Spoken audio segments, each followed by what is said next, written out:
So, what's it like to kill a man? I asked 13 and Invincible from the seat next to him in the red truck coming through the night. All the stars outside, a spray of spilled road salt on asphalt. 3 beers into the drive, 2 years after the divorce, swerving over glowing yellow road lines. Don't ever ask him about Vietnam, my mother warned me. Yet I asked the way I ask him everything to test him. His response is to grunt and flick a still burning cigarette out the cracked window, a flare of orange sparks like tracer rounds, and reach for the volume knob, twisting it. I turned to watch the embers disappear faster. The speakers blare, keep on rocking in the free world. The dark roads, yellow dash machine guns still firing and missing us. Weekend Visitation, a poet, a poem by our guest poet, Chad Frame, from his book of poems, a chat book recently published by Moonstone Press called Smoking Shelter. So, good evening to our audience. My name is Charles Carr, and welcome to Philly Loves Poetry, a collaboration between the Moonstone Art Center of Philadelphia and Philly Cam. The focus of our program is to give our viewers the experience of the rich culture of poetry in the city of Philadelphia and the surrounding community. So tonight we have another remarkable local poet, uh, Chad Frame, whose poem I read from his most recent chat book. Chad is the author of Little Black Book, which was published by Finishing Line Press in 2022, Cryptid, and Smoking Shelter, published by Moonstone in 2024. Chad is the director of the Montgomery County Poet Laureate program, and he is a Poet Laureate of Montgomery County. He's a founding member of the No River Twice Poetry Improv Performance Troupe and the founder of the Caesura Poetry Festival. We have to find out what that is all about. Chad's work has appeared in Rattle, Strange, Horizons, Pedestal, Barrelhouse, Rust+Moth, on iTunes from the Library of Congress, and is archived on the Moon with the Lunar Codex. So, welcome, Chad. It's great to have you uh, on Philly Loves Poetry. So, um, I wanted to start off by you just observing that so much of poetry, at least from my perspective, is written from outside and outside of ourselves, and so we are. Really sometimes think of our poets as greeters of this reality that we walk through in life, and we try to translate that into the experience of poetry. And many poets are kind of reluctant to talk directly or create poems about their personal life or their sexual identity or their relationship with their parents or maybe even some experiences that have happened. However, with you, it's just the opposite. And both of these books are very intimate reflections of parts of your life and who you are.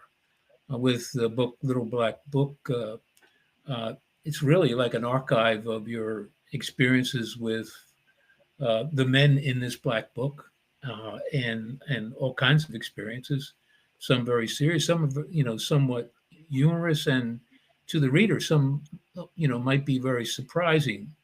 And then there is the most recent chapbook, which really is a remembering, a rendering of your relationship with your father at the time he was dying. And so it's really a memorializing of that relationship that you have. But both books are, I see as, really remembrances and bringing all that reality together. And so, but they're different, different in the sense they're different themes. So I guess I have two questions that I wanted to ask you around that. The first one is, from your perspective, is there a connection between these two books of poems? And secondly, since they're very much theme-driven collections of poetry, and I might say they're short and crisp, and just what I consider always just the right amount of meal to put before the reader. But so to get back to my question, is there a connection? And secondly, do you operate from themes, and are books that operate from themes in poetry perhaps more successful in kind of connecting the reader to the poems and to the poet? Yeah, so those are great questions. So, I mean, the immediate short answer is yes, they are very much connected in that not only are they both significant chapters of my own life and my own sort of coming to terms with aspects of myself, but they're all sort of facets of the same, I guess, identity crisis that you have to come to reckon with. So Little Black Book is at its core a book of names, like a little black book would be. And of course, the cover is a little play on that almost leatherette style address book of yesteryear. And I do use, there's a few sub-series in the book. There are poems about people from my past, and they're just titled as a first name, and that's sort of people that were sort of formative for me, romantically, sexually, identity-wise, in sort of coming to terms with my own identity. And it's sort of this running theme that everybody that you come across in your life kind of leaves with a piece of you, and what's left for anybody else. And so, in that sense, this book is about sort of coming to terms with who I am, growing up as a gay man in small town Pennsylvania.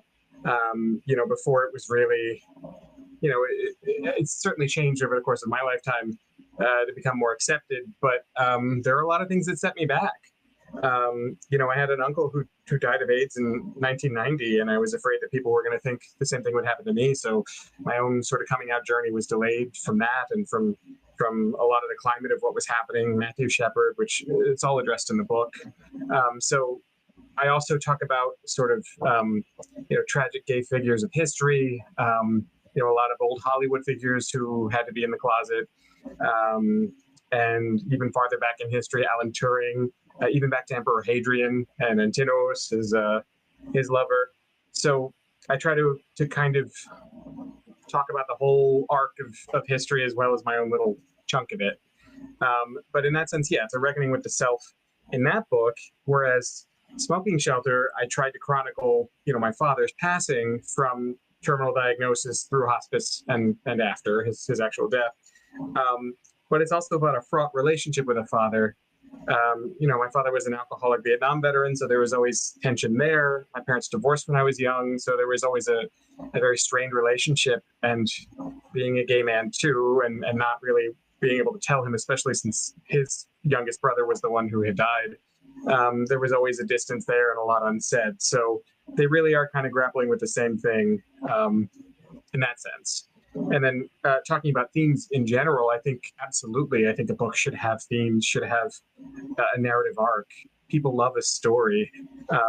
That's why I read a lot of fiction as well, or longer narrative poems. And I think it does yourself as a poet and as a storyteller a disservice to just collect disparate poems in a book and call it a poetry book if they're not really connected. So that's why I like the whole book to work as a cohesive whole. I think it's really important. So, I mean, in taking just Little Black Book, there's, of course, this recounting, but there is really a sense of the truth of the life of a gay man in our society at this time. And I'll say it's a life partially of suffering and of violence. I mean, and you bring it out, of course, in what happened to Shepherd. It's interesting that you have a crucifixion image in one page, and then you go to the other, and you see this image of Shepherd, strapped to that post, the way and the brutal way he was killed. And there's other examples of that, but there also is humor.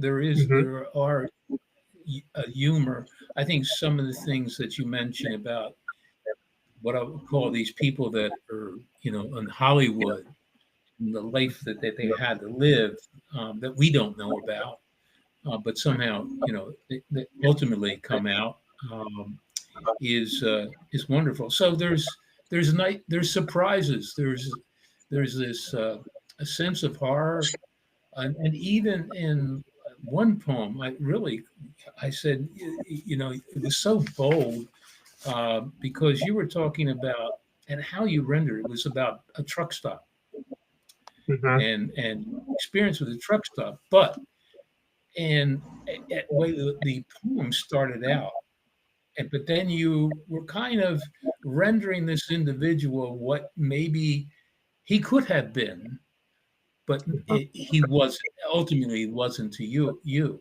And I said, that was just so artful, the way you pulled that off, because I think of, a poem like that, a truck stop, which is kind of strangers meeting, okay, and Mm-hmm. it's, I guess it's like a crapshoot, and it could even possibly be dangerous, uh, but nonetheless, in the body of the poem, you kind of are trying to give him a sense of recognition of who this guy might be, even talking Right. about, about his long hair and who his daughter might be, and or his feelings of his daughter. And I said, wow, this is really remarkable that you've been able to do that.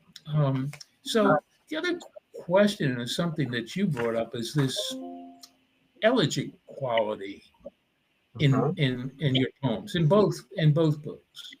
And it seems to be a very important focus of your poetry. So can you share? I mean, I've said a lot, but can you No. share your perspective on that? Yeah, so a poem, an elegy. I mean, obviously, it's in the Great Greek and Roman tradition, and a lot of my work comes from classicism because I'm an obnoxious Latin scholar. I mean, that was like so much of my studies. But an elegy is, I mean, most traditionally a lament for the dead, but it's also just a poem of loss in general or of transition. So they're not just poems about those who have died, but they're poems about those who have, like I said, left my life or gone into my life or left it with a piece of me that they took with them. So it's like it's a like you put so well, it's a poem of what might have been or what could be. So much of this culture is dehumanizing, and it's trying to sublimate the self, that focus on on sex, on the body image that's projected to gay men.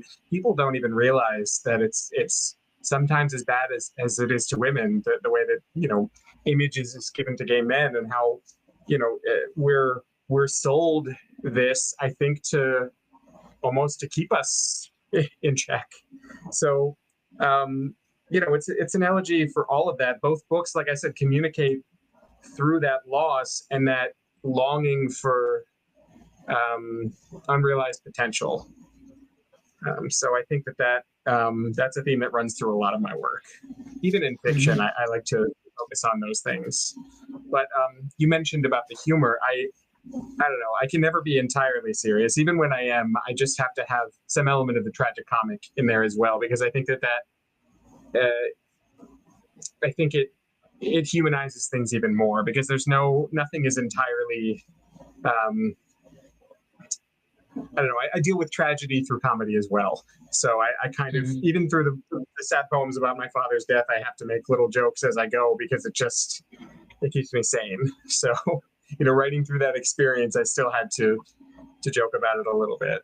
And so did he. Well, So, yeah. In that book, in your Mhm. most recent book, Smoking Shelter, I counted the poems, 17 poems, Mhm. and I found it amazing the amount that you were able to cover and embrace of your life and your relationship with your father, and the portrait of your father, and how you rendered him. I mean, it was very touching to me because I'm without my father, and I, at a younger age, my father always had health problems, but he was a beautiful man, and we had connections through things like baseball and history. But he was, for 8 years, he was paralyzed. He was from strokes, and so I, had to live with him through that. He was a former, like your father, he was a World War I veteran, and who suffered from that. But you wouldn't like your father when your mother said, "Don't ever ask him about Vietnam." I could never ask my Mhm. father about World No. War One. I had to learn all these things from my older cousin who did his own research on my father's war. But anyway, the thing about that, when you're reading this book, there's the strain, there's the kind of distance at times, but Mhm. you really elevate your father in this remembrance, especially in that section where you actually describe him in terms of the Titans of Greek mythology. And I mean, that so surprised me. And now, that I've learned, that very much a scholar in Latin and ancient literature, but the way you went about doing that by naming, these each one of these titans, and then bringing your father in, an aspect of him right after that. And I mean, it's a long poem, but I Mhm. was really surprised by it. And so, can you talk about? I mean, are you reconciling? Are you reconciling your relationship with your father and wanting to give him his dignity? A lot of people talk about their relationships with their mother and father, about all the bad, like they've been abused, or, I had to go work and pay my own way and I had to run away from home. I know I'm talking about myself, but a lot of people create books like that. But I really feel that, yeah, you had your moments of strain with your father, but I left that Mhm. book with a sense of your father was really something special. He was. So, And oh, sorry, please. no, go ahead. Oh, the war is sort of like a compounding tragedy, as you know, as the child of a veteran too. That it doesn't just stop when the war is over. Like they're fighting for the rest of their lives, and everybody else in their life is sort of roped into that battle. That the PTSD, the in his case, all the health problems, the Agent Orange, obviously the alcoholism. That's pretty much the only way they learn to cope. So I never blamed him for any of that. I completely understood, even from a young age, exactly why he was the way he was. And he wasn't really there for me as a father, but that wasn't anything to do with him. I mean, it was just the situation. He worked third shift growing up, so I'd be at home while my mother was at work, and he'd be asleep on the couch, and I'd be watching television or whatever a 80s and 90s latchkey kid would be doing. But I knew innately that he what he had sacrificed without even really ever being told. And I always respected him for that. Even if we didn't ever talk about it, or we didn't really have, much of a relationship, let alone a close one. But I always thought, about, again, the life he could have led if that hadn't happened to him. He was drafted at 18, right out of high school. And, uh, what might have been. And then I guess the health. He's a very heavy smoker and drinker, so that of course affects the health. But I don't know. I think it just continues to take a toll on you mentally, physically, emotionally. Your entire life is decided by that one little pull of a card. Um, of a draft card. So it's remarkable to me. And so I wanted to do something sort of beautiful to commemorate him. It was part, catharsis for me to reconcile all of it as it was happening, to write my way through it. And part of it, a good part of it, was guilt for not being closer with him throughout my life and his life. I mean, I showed up at the end, I was there taking care of him in hospice, but it just, even growing up, I kept thinking, I need to visit more, I need to call more. I felt the obligation that a parent should feel. And then at the end, it's almost reversed. You're taking care of them as they're dying or, infirm. And it's how life kind of cycles like that. It's just, it's tragic, but in a way it's kind of beautiful. So, yeah. I wanted to ask you, after, these two books of poems, and I've had this happen with maybe a small collection of poems I put together, and I stand away from them, and I say, oh, geez, I didn't realize that I was this. I didn't realize that I had this necessarily perspective, and poetry served as a platform for me, maybe to have a new perspective on myself and my new perspective on my relationships with the world. Right. Do you stand back with either of these books and look and say, I learned something about myself that I didn't know perhaps before I put this together. And as you sit and read and reread it, you say, wow, this is a perspective of Chad that I didn't know, or you were in control of this all along. I'm just saying myself, I had that experience, and I wonder, you as a fellow poet, whether this is a phenomenon that you.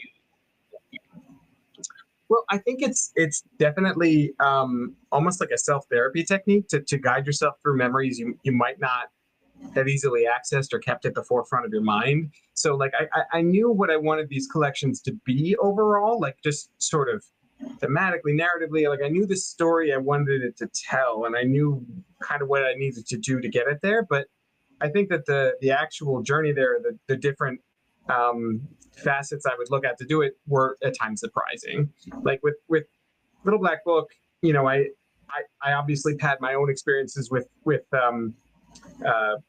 things from history and some fantasy as well that's kind of peppered in. So in that sense, I had a little more of my thumb on the scale. But with Smoking Shelter, I was writing things as they were happening and also as I remembered them. So it was surprising me along the way and also after the fact. And in fact, one of the poems I actually published as his obituary. The one that's literally just called Obituary, I actually published in the paper. So, what paper? Where did you grow up? I grew up in Plumsteadville in Bucks County. So, very very rural. And so it would have been the Intelligencer there. That was his paper. Okay. And they were like, "Well, no one's ever done that before." And I said, "Well, I'm paying for it, so it's going in there." So, putting this, aside, you have other lives. We talked about this improv group, and then the Caesura. I don't know. Can you share? I got involved in one of the actual readings of the improv group. I just thought it was fascinating. So can you tell us, the audience, a little more about, those two, Sure. aspects of what you're doing? Yeah. So Nerve Twice was originally the brainchild of Hayden Saunier. But when she got a group together, I was among the first in it. And we're sort of an ensemble of poets. So we're not all at every reading, but, we're all in the group where there'll be one of us sort of facilitating and kind of guiding things, but mostly it's an audience-driven reading where we'll bring our work. We're not necessarily making it up on the spot, but the audience will randomly determine who reads first in a poem that they'll read, and the audience will latch on to themes or ideas that they particularly connected with in the reading, or something they want to hear more of, and then they'll, we'll decide who among us has something that fits that, and then the audience will decide what they want to hear next, and it goes on that way. And one of us, usually me, because I have a lot of found poetry experience, will be, keeping track of all the connecting lines, and then we'll write a cento, a patchwork poem of all of those connected lines, and then read it at the end. So I do a lot of work with found poetry, so that's like my favorite part.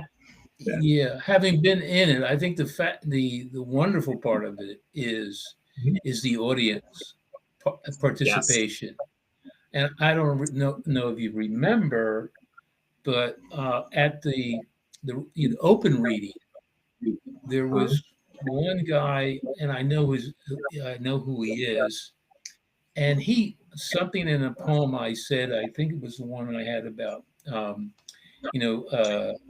collections of religious objects.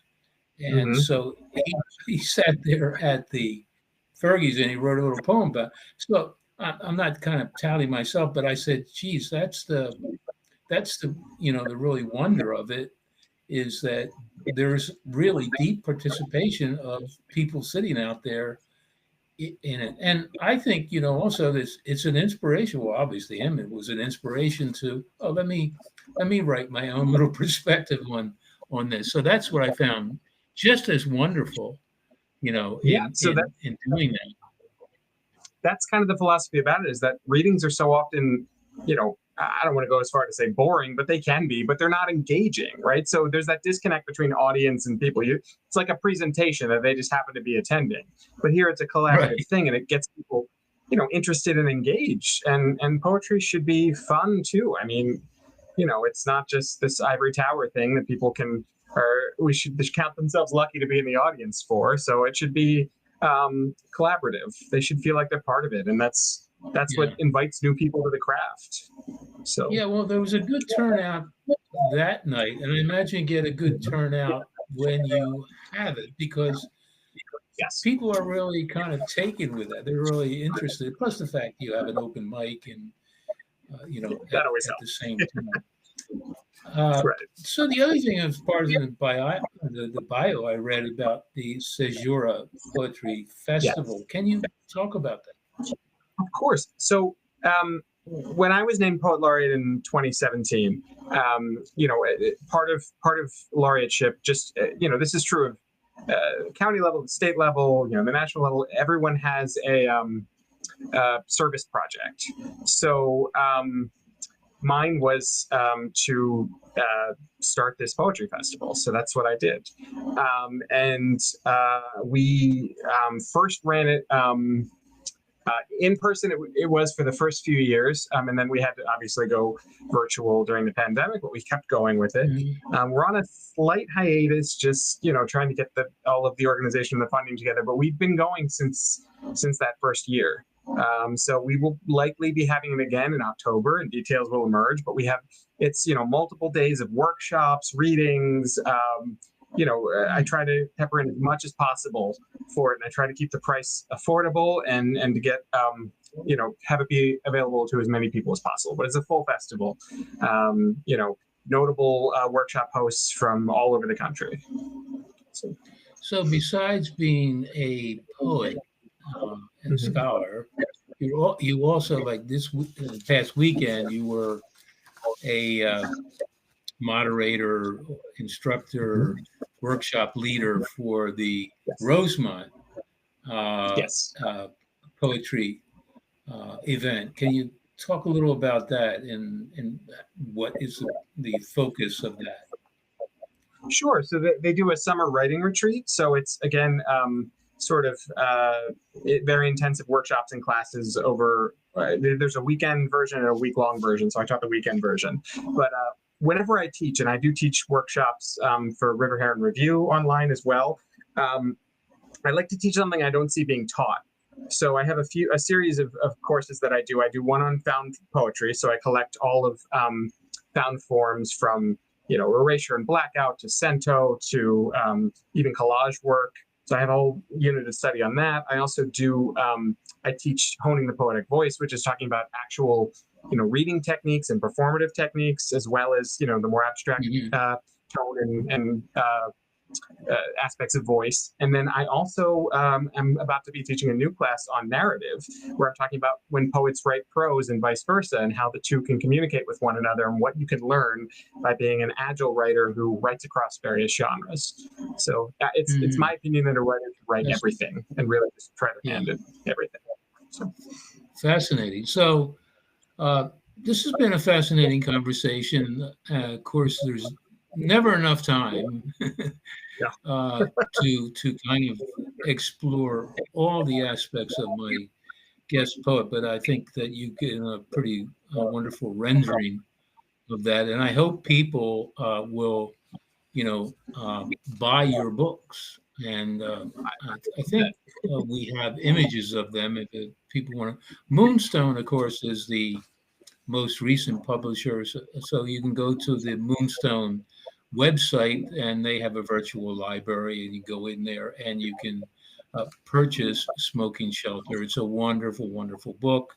As I said, 17 poems, but there is so much packed in those 17 poems. It's really incredible. So anyway, I want to turn over the floor to you, so that now we can hear you read your poems, whether they be poems from your collections here or new stuff that you've been working on.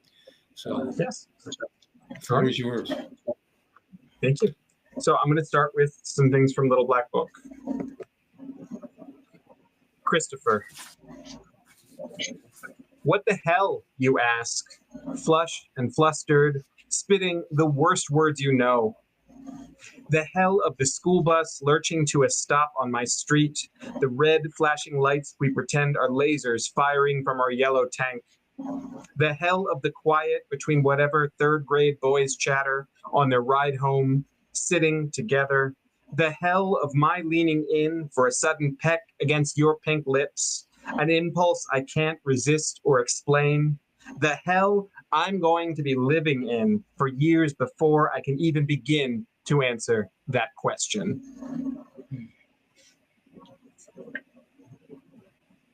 Bruce. Outside, it's scarcely my 16th winter. Pacing the drive, unsure what's led here. Hours of typing, the heyday of dial-up chat rooms, a torso photo, a phone call to calm my jangling nerves. Me out the door, you on your way to pick me up. Only the sparse, dead trees, thinning hair on the hilltop scalp, are watching when your car rattles to a stop. Your cracked face an old catcher's mitt, slowly catching fire within, spewing cigarette smoke. Terrified, more of backing out than anything, I creak the door open and climb inside. We go. Later that night, I am retching in the bathroom when my mother comes home from work. I do not tell anyone there are parts of me that will never shake free, never be grown out of or eased into, will never be the same again, because they do not come from me. This day I've learned to swallow more than you, more than pride or cola straight from the 2-liter bottle to cleanse the taste. The hardest thing to swallow is the idea that there will be no second chance at a first time. Persephone, trapped in winter, aching for spring, must realize because she swallows her captor's seed, she can never feel the sun, her mother's plain face bearing the promise of flowers.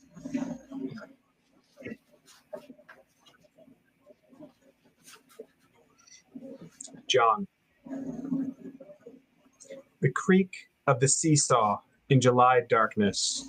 Up, down, buzz blonde, ice blue eyes crinkling with mirth at your own anecdote. Just home from years in London, tales of a boot shine boy, of DJing, photo shoots, drunk dialing Boy George at a party. Red, gold, and green, we'd all shout. We're still wet from the back lawn of your parents' house, trying to keep quiet. Only the soft rustle of flesh on flesh and the clicks and chirps of nighttime creatures, green stains on our elbows, mud on our backs. Up, down, buzz blonde, ice blue eyes crinkling at the corners. Something changes. We stop, balance perfectly still, faces slack-jawed in the silence, afraid even to breathe, as if we have both noticed all at once someone has noticed us from a house nearby. One of us whispers, "I think we should go." The barest groan of the rust-hinged seesaw marks our dismount, panicked sprint together to the safe glow of neighborhood street lamps, chests heaving, the held breath rushing back out, up, down, buzz blonde, ice blue eyes crinkling, always just at the edge of the circle of light. And beyond it, sky, indigo as old bruise, my gut clenched in free fall. This ride I can't get off.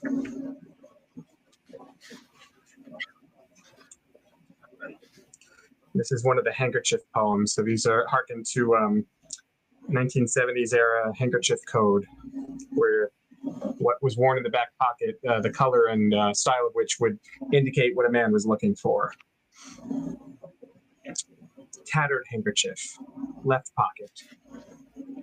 Means I'm into childhood trauma. Tell me about the time you skinned your knee.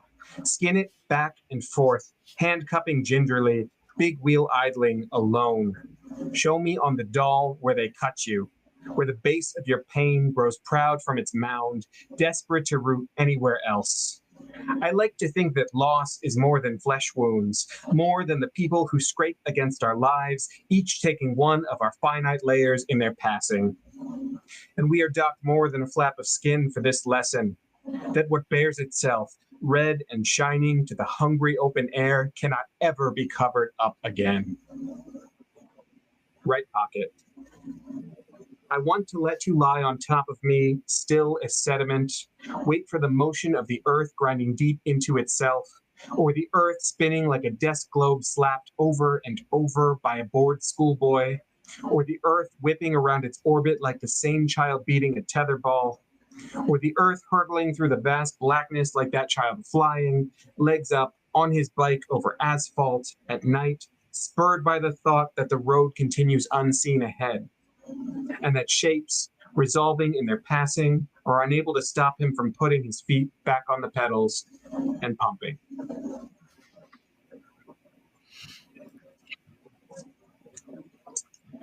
This is my favorite poem from the collection. Not that I should be picking favorites, but you know.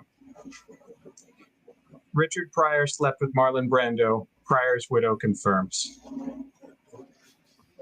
Imagine them.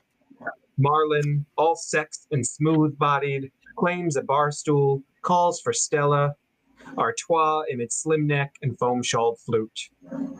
Dressed down between shoots, the white wife-beater hugging broad swaths of long-labored muscle.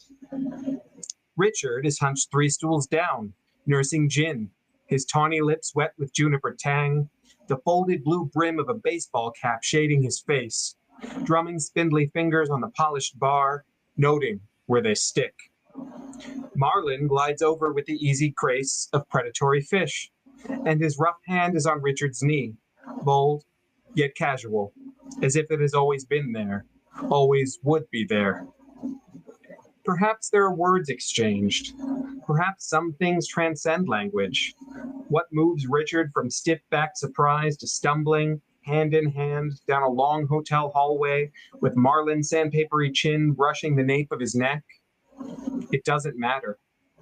There are no celebrities in the dark, only bodies, pushing, straining to fill the emptiness inside one another as long as they can, as long as the thin, floral-papered walls keep the world at bay. In the years to come, they will think of this, mid-soliloquy, mid-pause for laughter, mid-embrace with a woman they don't love. If somewhere in the credits of their lives, a name stands out, rising, meaning something. And I'll read the last poem from this book. Alex. When will you write the poem about me, you ask, driving to the aquarium? I don't know. The sun, chiaroscuro through dead Camden trees, strobes the fogged windows of your car. You sing to me as you drive, rich tenor thrumming romantic poems set to song. I am already planning, midway through this gift, How best to explain the conversational tone of the words is lost to the music. As your voice ebbs out, I tell you, the conversational tone of the words is lost to the music. In the gift shop, the glass-eyed turtle waits and all manner of snap-jawed heads on sticks are pawed by ravenous, juice-faced children. Framed, paint-footed penguin paintings wander the footpath between caprice and desire. We have seen the hippo, joked about shit, tail propelled, flung in a staccato cone out of the enclosure. Our fingertips graze in the long shark tunnel when the waves of children pass. We cannot expose them to terrifying aspects of nature like same-sex love and expect them to cope. I press against you in a dark corner while a bassoon-bodied fish with pursed lips watches from the other side of the glass. My lips are dried from a cheap soft pretzel and an entire afternoon of waiting to tell you how I feel. Blue-hued caustics cast ripples on your face as a stingray glide flaps by. Your favorite. Childlike joy flows over you, over me watching you. Your poem comes at the end, when the fish have finished nipping and all darted off. Whatever's left, this buoyant heart, is yours.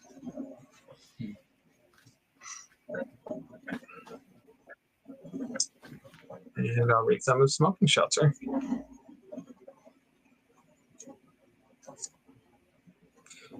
This is the first poem in the collection.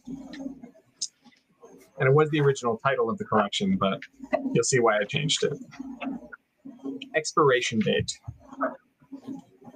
I'm at Target, because of course I am. Deciding between a cartoon tiger and cartoon toucan when my father calls to tell me he has 3 months left to live. What does that mean, I ask, after a beat that feels like 10. I guess it means that's it. He says they offered hospice. He declined. There's a dog who is also a burglar for some reason, as if either alone isn't enough to sell cereal. Oh. I don't know what comes next. I don't. I think, well, milk. I'm rifling through the half gallons, hands tucked in handles like the roofs of cars with reckless drivers at the wheel. March 1st. No, farther back. March 4th. Not enough time.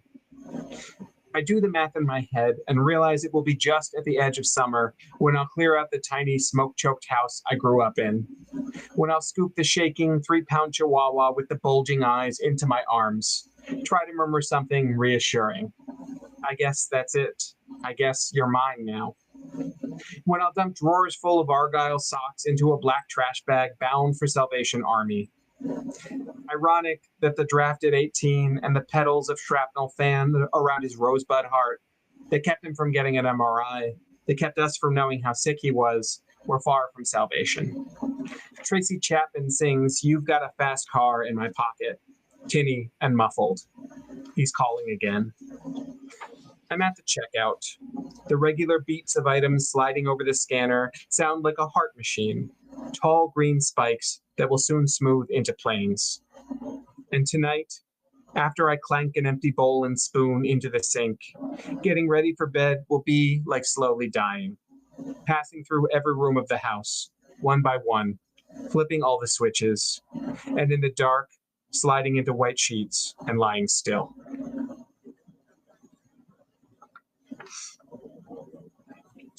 And I want to read the poem you talked about. This is "My Father is Every Male Titan" from Greek mythology. 1. Prometheus, whose name means forethought. Liver torn out daily by a gray goose, my father is cursed for bringing the world fire, the cinder at the end of the paper torch dangling from the corner of his mouth. 2. Helios, Titan of the sun. His chariot idles, red and rust-flecked, pick up in the drive, 6-string lyre ballads floating on the air from a boombox plugged in the yard. Neil Young begs, "Old man, look at my life." 3. Astraeus, Titan of dusk and winds. He sits, smokes, drinks. The flaking green picnic table is black like everything is black, in the moments after dusk has fallen, but before lights on their timers switch on. 4. Pallas, Titan of Warcraft. With his shirt off, it is impossible to tell what is shrapnel and what is vitiligo. A black and white photo of a young man, helmet like a beetle shell, rests on my bookcase. 5. Atlas, bearer of the heavens and Ayn Rand's estate. Maybe he shrugs because of his bursitis. Maybe he disemboweled Viet Cong so congressmen in gilded seats could snort their lines off their desks and fuck their mistresses in peace. 6. Cronus, who overthrew his father. I remember stealing those wrapped strawberry hard candies with wrappers, also like strawberries, from Nana's candy dish while my father yelled at his father, "I'm voting for Dukakis." 7. Iapetus, Titan of Mortality. We drive to Wilkes-Barre. I want to say bar because of the irony, but no, it is Barry. At the VA clinic, he sneaks vodka in a Starbucks cup and thinks no one can tell. 8. Uranus, Titan of the Heavens. The Dick Doctor, as he calls him, gives a fresh diagnosis of bladder cancer. On the way home, Sky's old undershirt drips on us from yellow-brown, pit-stained clouds. 9. Epimetheus, whose name means afterthought. His hair is stark white now, like leaves turning when the tree knows they are about to fall. The Dick Doctor will cut him soon. Neil Young will whine, "Old man, take a look at my life. I'm a lot like you."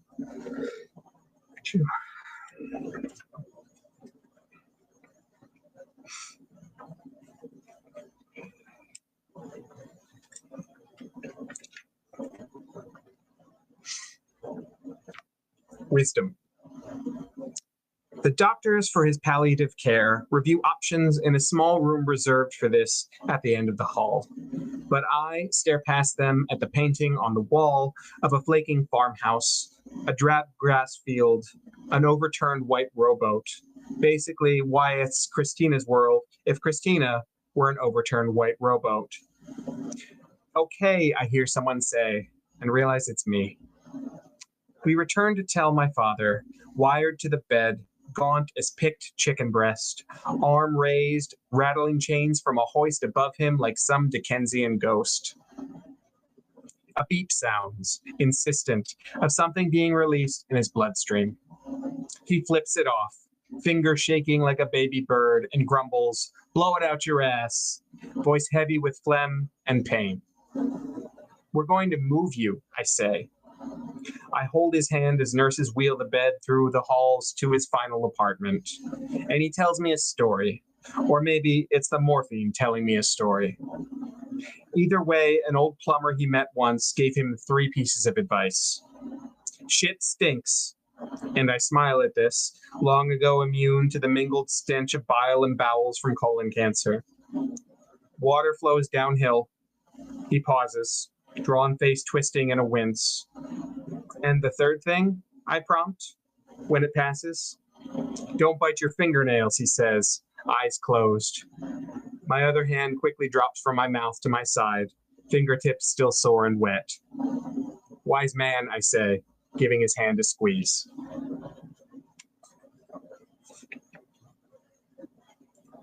Drawing up the papers. I'm standing outside in a 3-piece suit on my lunch break from work between 2 cars, holding replacement copies of papers giving trumped-up titles. Executor of the estate. Power of attorney. In the strong wind, everything is flapping. Now I am the fate who measures the thread, I think. Now I am the fate who cuts it. In one car, there's my father. So frail now, we didn't want to risk him in the wind. Eyes sunken and dark, yellowed claw grasping a cigarette, smoke curling out the cracked window of his old pickup. The lawyer, think an older, balder Larry David, an old piss stain on his rumpled brown slacks, is pointing at lines to "sign here" if you don't want tubes down your throat, initial here if you want your dilapidated house to go to your son.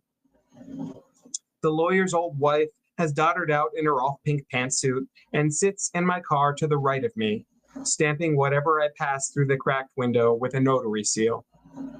The wind tries to take the papers every time. Or perhaps I am the wind, the channel that passes between. Put out that cancer stick, the lawyer demands of my father. But I'm already dying of cancer, he barks back. That doesn't mean I have to, replies older, balder Larry David at law. And how goddamn ridiculous is my life at this moment, nervously twisting the silver ring on my right hand in a cold parking lot in the middle of my life, somewhere at the end of theirs. For fuck's sake, I want to scream through the cracks in windows, in asphalt, the fraying edge of my sanity. I measure the feet between cars, 5 of mine. Cut the tension with a lame joke. Pretty good. But the wind has carried it away, and they have finished. I have to rush back to work. I have to let my father's friend drive him back to his deathbed. We all have somewhere to be, I think, as the lawyer and his wife walk hand in hand up the steps to their office building at the precise speed of mold. What a ridiculous thing life is, time is, dignity. We never have enough of any of them, and yet, at the end, I think we come to realize none of that matters, that the winds that blow between will scour us clean of our worries, leave us just how they found us, nude, mute, stunned. And this is the title poem. Smoking Shelter. Outside the hospice ward of the VA Medical Center in Wilkes-Barre, Pennsylvania. Easter, and the glass enclosures clouded like a roomy eye. Old men are smoking, wheezing in their service hats and wheelchairs. We brought my father's dog. I know it's not a man's dog, he announces, Chihuahua resting on the blue quilt draped on his lap. That's a great dog anyway, says Cecil, his rumbling basso hoarse with settled phlegm. Looks about the right size for a football. We lost our last one. What starts as laughter in both throats turns to rasping, then wet coughs, echoes from a deep well. My father says, I hear come October we're not allowed to smoke here anymore. He looks at me. You'll get me out of here before then, right? But before I can answer, another chair-bound man slowly scoots over to us, tells my father, you look just like Jesus. I guess I can see it. The hair, the beard, the starvation, sallow skin, scroll parchment stretched thinly over wooden finials. You suffer like he did, he continues. But I can't heal you guys, my father says. I wish I could. Another coughing fit.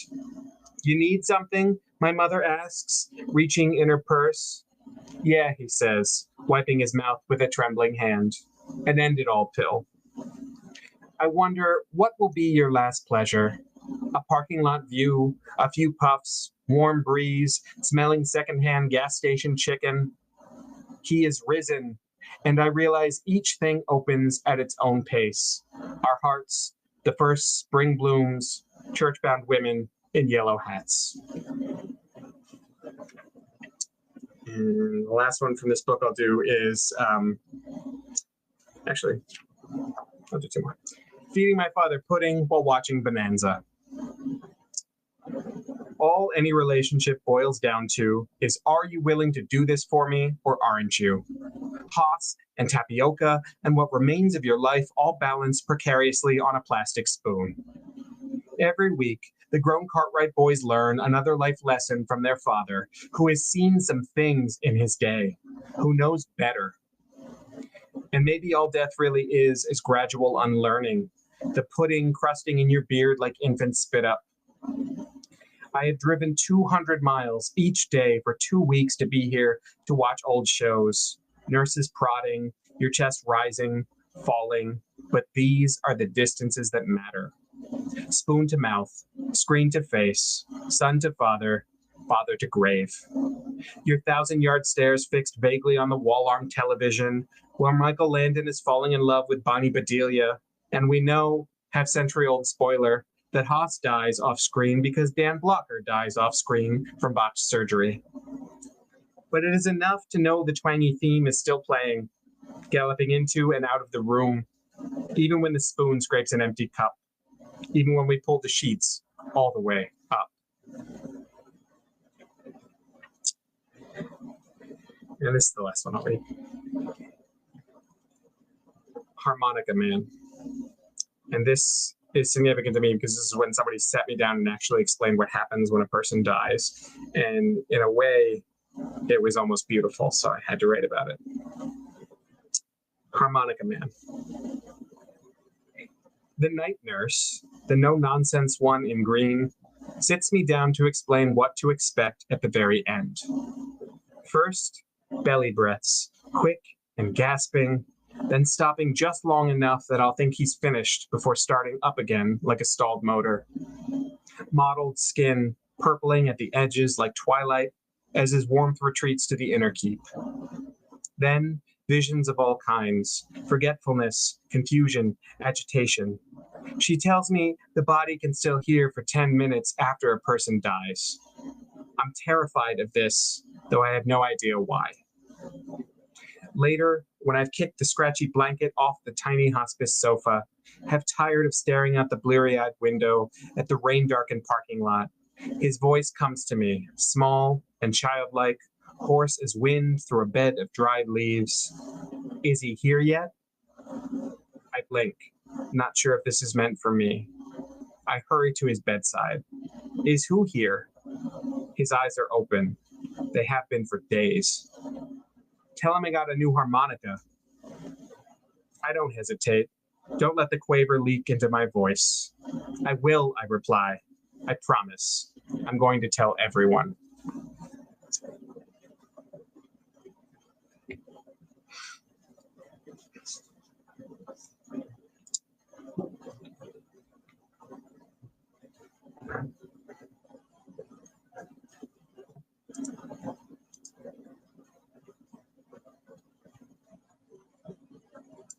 Charles, you're muted there.